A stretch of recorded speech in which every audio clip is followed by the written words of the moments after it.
Hey everybody, it's Javy Vidana and welcome to another real estate video. In today's video, it's probably one of my more requested videos ever since I started this channel this year, how to buy a home in another state, specifically for people who are currently living in state A and have a desire to move to state B, and they know the financing is a little different because, obviously they're not living there. They want to know how to do it, what the details are involved, what are the loopholes, just give you the whole scenario how it works. So in this video, I'm going to make it very simple. I'm going to start from the most easiest possible way of doing it and go to the second option, which is a little tougher, and obviously the last option, which will get the job done, but it'll be a lot tougher financially. And of course, I have to give this disclaimer. I am a real estate agent. I do have 5 to 6 years of experience under my belt, but I am not a mortgage professional or a mortgage lender. This was the information and details that were given to me in my experience, in my conversations, and this is how I interpret them and give them to you.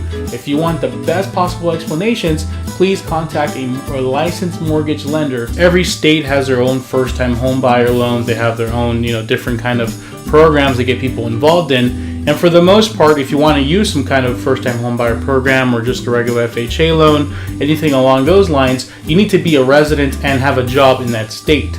So that's the biggest issue when it's buying in another state, is you have maybe the down payment, maybe you have the will, that you're able and you want to do it, but because you don't have a job in the state, then it kind of prevents you from moving forward. Well, the first and best scenario in this situation is if you're potentially getting transferred to another state. When this is a situation, you usually get some kind of letter from your future employer, or if not, your new area that you're going to be working in. In this job offer letter, it usually includes how much you're going to get paid. But if you have this job offer letter and you present it with your home loan application, you could classify for those first-time home buyer loans or for those really low down payment loans in the state that you're buying in. Essentially, by you proving that you have a job lined up, and this job is in the same field that it's the job you're currently working in, you're not just completely switching fields, then you put the lender and whoever's buying your loan at ease that this guy is serious. They're going to be here for a while. They're not just going to move here and then foreclose on their house.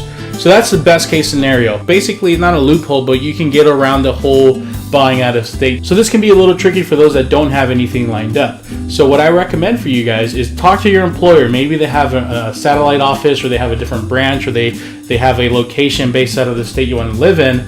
And maybe it might not be in the city you want, but if it's in the same state and you just have to drive a little to get there, then it works. And unfortunately, for those who don't have that, then you're just going to have to start applying for jobs, something hopefully similar to what you're working in. And unfortunately, if you try to get qualified with the lender, they're just not going to approve you if you don't have some kind of employment coming up in that state you're currently in. Now, they might approve you, which we'll talk about in another option, but they won't be able to get the down payment assistance program. You won't be able to get the low down payment programs. And so start applying, start trying to find a job that's similar to yours. Hopefully you can get something, and hopefully they give you a month and a half of time for you to move to the state or where you want to live in, and hopefully find a house. If not, and they need you to start working right away within 2 weeks, well, move your butt over here, live in a hotel, live with a family or friend, and then start looking for a house right away. Then, hopefully you can find one really quick, and then you can get situated and move into the area. Of course, this is a high stress situation, but that's unfortunately how things usually go. Second option that's a little more costly, but a viable solution for anyone who's willing, is to buy the home as a second home. There is a loan out there for second homes. Essentially, for example, if let's say I live here in Arizona and I want to have a second home in California for vacationing or whatever, that loan usually requires about a 10% down payment. Now, I understand that they might not be your second home. You might be a first home that you're buying, or it might be you're selling your home in your state and moving over here. Whatever the situation might be, it's still classified as a second home and basically the second home loan. Even though this costs you a little more money, the benefit of it is you can look at your leisure. You don't have to move out right away. You don't have to have a job offer lined up. You could keep your job, or obviously you're going to be moving over here, right? So you can appear that you're going to keep your job where you're working, buy the second home. Hopefully you're having some other kind of job lined up over here anyways. I mean, you're buying it as a second home, so you could really take your time, find the one you like, make an offer on it. If you have the 10% down payment, go for it. You'll close on it, you'll do your inspections, do everything normally.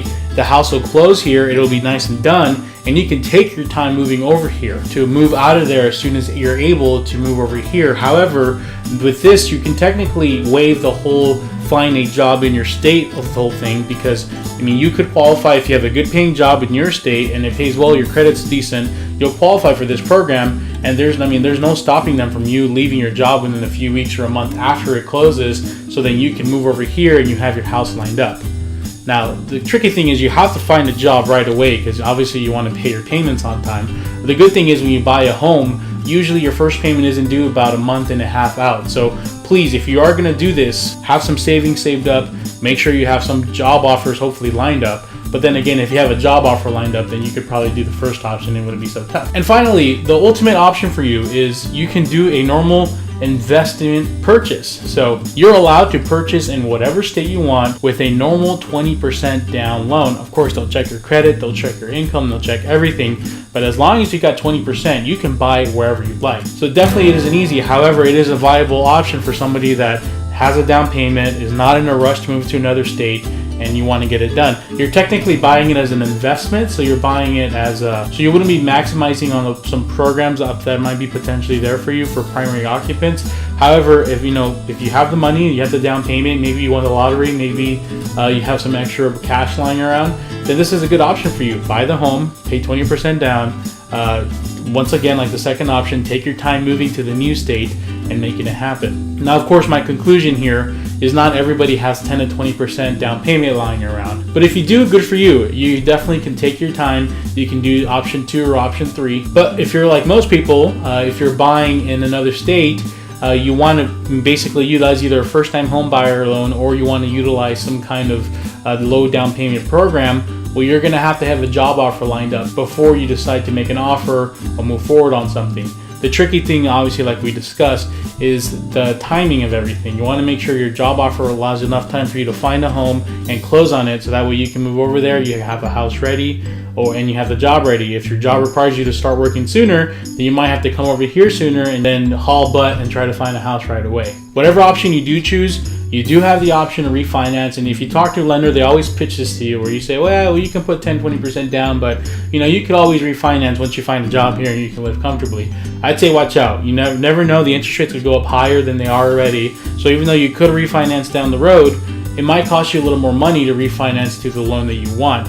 So really be mindful of what you need to do and try to get the best solution and loan possible now while you're getting it done, rather than fixing things later. Thank you guys for watching. I really appreciate you. If you're currently in Arizona or you want to be buy or sell in Arizona, you can reach me, and my contact information is in the description below. And unfortunately, if you're not in Arizona, I can't help you. However, I have a bunch of agent partners all over the country that are just as good as me. So if you need an agent referral, please go to this link, or the link can also be found in the description below. So click it, fill your information in, tell me what your story is, what area you're currently living in, and I'll hook you up with a great realtor that'll help you. And that's it, guys. Thank you so much for your time. I hope you guys have a wonderful day.